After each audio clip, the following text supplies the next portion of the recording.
Komisi Pemberantasan Korupsi hari ini batal memeriksa Menteri Pertanian Syahrul Yassin Limpo. Mentan saat ini tengah berada di India. Jumat ini adalah jadwal pemanggilan pertama Syahrul Yassin Limpo. KPK telah memeriksa puluhan orang soal dugaan korupsi di Kementerian Pertanian sejak awal 2023. KPK minta Mentan Kooperatif membantu proses penyelidikan dugaan korupsi di Kementerian Pertanian. Lewat pesan singkat, Wakil Ketua KPK Nurul Gufron bilang, yang bersangkutan memberitahu KPK bahwa yang bersangkutan terjadwal kegiatan ke India dan meminta agar pemeriksaan ditunda ke tanggal 27 Juni 2023. Lebih lengkap soal pemanggilan Menteri Pertanian Syahrul Yassin Limpo di KPK, kita tanyakan pada jurnalis Kompas TV, Tifal Solesa, saat ini ada di Gedung Merah Putih KPK Jakarta. Tifal, jadi setelah absen hari ini, adakah info kapan penjadwalan ulang Syahrul Yassin Limpo? Awalnya kami menerima informasi dari Wakil Ketua Komisi Pemberantasan Korupsi Nurul Gufron bahwa direncanakan pemanggilan terperiksa Menteri Pertanian Syahrul Yassin Limpo ini akan dijadwalkan ulang ke tanggal 27 Juni 2023.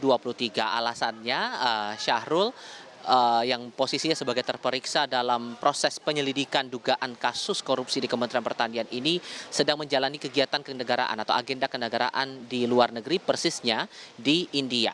Tak berselang lama, kami juga menerima keterangan pers dari Syahrul Yassin Limpo via Koordinator Humas Kementerian Pertanian Arief Cahyono, yang bisa kami kutip sebagian diantaranya menyampaikan bahwa Syahrul menyebut kami menghadiri pertemuan para Menteri Pertanian G20 di Indonesia yang telah dipercaya sebagai presidensi G20 tahun 2022 tentu saja sepatutnya hadir dalam pertemuan atau penutupan perhelatan internasional tersebut. Dan ia menyampaikan pula tambahannya diharapkan dengan agenda ini mengajukan atau dari pihak Syahrul Yassin Limpo sudah mengajukan permintaan pengunduran jadwal pemeriksaan dirinya di Komisi Pemberantasan Korupsi dan diharapkan agar dapat diperiksa pada hari Selasa 27 Juni 2023.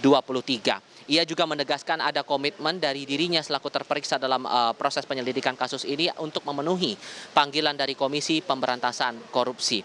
Nah, setelah itu kami juga menerima keterangan lebih lanjut dari otoritas KPK soal jadwal pasti kapan Syahrul ini diperiksa di KPK. Di Gedung Merah Putih persisnya, Ali Fikri selaku juru bicara ataupun juga Kepala Bagian Pemberitaan KPK menyampaikan bahwa tim penyelidik segera mengirimkan kembali undangan permintaan keterangan dimaksud untuk dapat hadir pada Senin tanggal 19 Juni 2023. Ia menyampaikan bahwa permintaan keterangan terhadap terperiksa Syahrul ini dibutuhkan sehingga segera dapat dilakukan analisis untuk menentukan sikap berikutnya pada tahap proses penyelidikan ini. Ini juga menjawab sejumlah kabar yang awalnya kami terima dari beberapa sumber begitu soal posisi dari Syahrul yang kemungkinan tidak bisa hadir awalnya, tapi sudah dikonfirmasi oleh kedua belah pihak, baik itu dari otoritas KPK maupun juga dari pihak Kementerian Pertanian. Paskalis.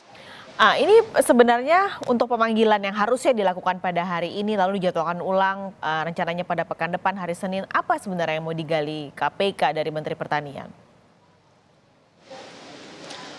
Sayangnya ini tidak dibeberkan lebih detail ya dari pihak KPK soal apa kasusnya, kemudian spesifik tindak pidana yang dilakukan ini seperti apa. Tapi dari otoritas KPK hanya menjelaskan bahwa ini masih dalam tahap penyelidikan. Baru tahap awal mengumpulkan sejumlah bukti dari sejumlah pihak yang sudah diperiksa. Total pihak yang terperiksa sejauh ini disebut ada puluhan orang.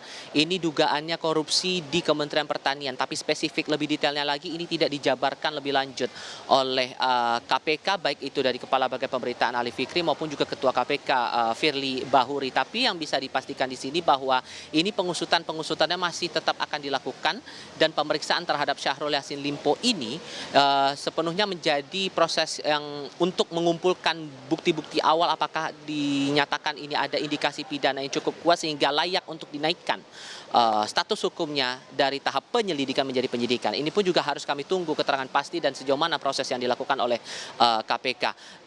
Terlebih lagi ini juga patut untuk kita cermati karena sudah beberapa hari ke belakang ini dari kalangan pewarta juga mendapatkan kabar adanya pengusulan dari tim penyidik setelah dilakukan ekspos perkara pada tanggal 13 Juni 2023 upaya untuk mengusulkan nama Syahrul Yassin Limpo bersama dengan 2 pejabat di Kementerian Pertanian ini sebagai tersangka. Kasusnya disebut saat itu yang beredar kabarnya waktu itu adalah tindakan atau dugaan tindak pidana salah guna penggunaan biaya dinas ataupun juga tindakan suap atau gratifikasi atau penggabungan beberapa perkara. Tapi ini baru kabar yang beredar di kalangan pewarta. Saat itu kok coba dikonfirmasi oleh pihak otoritas KPK, pihak KPK sekali lagi menegaskan bahwa semua proses yang berhubungan langsung dengan dugaan kasus di Kementerian Pertanian ini masih di tahap awal, masih di tahap penyelidikan sehingga masih butuh keterangan-keterangan dari berbagai pihak terlebih dari otoritas Kementerian Pertanian untuk bisa mendalami lagi kasus ini. Paskalis. Nah, ini Tifal sebenarnya kan dengan pemanggilan Syahrul Yassin Limpo pada hari ini oleh KPK, kita ingat beberapa waktu sebelumnya di Kejagung juga ada kasus dan menyeret menteri dari parpol yang sama. Apakah KPK menjawab soal kasus korupsi ini yang karena berdekatan begitu dan diduga syarat muatan politis?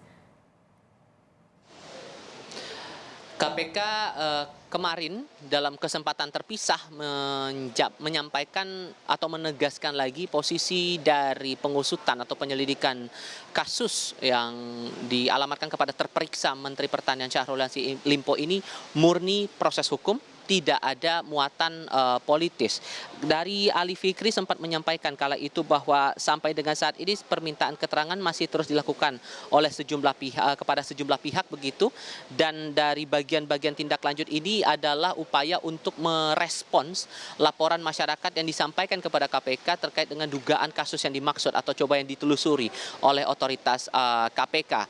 Sehingga ini yang menjadi bentuk penegasan dari KPK bahwa semuanya ini tidak ada muatan politis. Dipertegas lagi sikap itu oleh Ketua KPK Firly Bahuri selepas konferensi pers kemarin. Saat itu keterangan pers disampaikan terkait dengan pengusutan kasus suap tukin di Kementerian SDM. Saat itu Firly Bahuri menegaskan bahwa semuanya ini murni proses hukum dan tidak terpengaruh dengan kekuasaan apapun.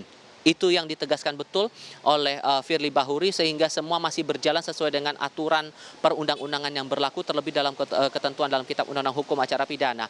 Sehingga ini yang coba dipastikan lagi oleh KPK mengingat ini semua masih dalam tahap awal pemeriksaan ataupun juga pendalaman dari keterangan-keterangan sejumlah saksi dan bukti. Ini yang akan terus dijanjikan atau dijamin akan terus berjalan oleh pihak penyelidik di Komisi Pemberantasan Korupsi. Dugaan ini bermuatan politis yang kemudian ditanyakan oleh kalangan pewarta ini tak lepas dari momen penetapan tersangka terhadap Johnny Gerard Plate yang saat itu berstatus sebagai Menteri Komunikasi dan Informatika sekaligus sebagai mantan Sekjen Partai Nasdem yang telah ditetapkan sebagai tersangka oleh Kejaksaan Agung untuk dugaan kasus suap proyek BTS 4G dari program Bakti Kementerian Komunikasi dan Informatika. Saat itu pun dari pihak Kejaksaan Agung juga menegaskan bahwa semuanya ini proses hukum, tidak ada muatan-muatan politis, terlebih itu diperkuat juga pernyataannya oleh pemerintah dalam hal ini Menteri Koordinator Politik Hukum dan Keamanan Mahfud MD. Proses masih berjalan, ini juga masih kami tunggu. Dan yang paling dipegang di sini adalah komitmen dari Syahrul Yassin Limpo sebagai terperiksa bahwa ia akan memenuhi panggilan berikutnya. Mengingat hari ini masih ada agenda kenegaraan yang harus dilakukan oleh Syahrul Yassin Limpo. Paskalis. Tifal Solesa, terima kasih melaporkan langsung dari Gedung Merah Putih KPK Jakarta.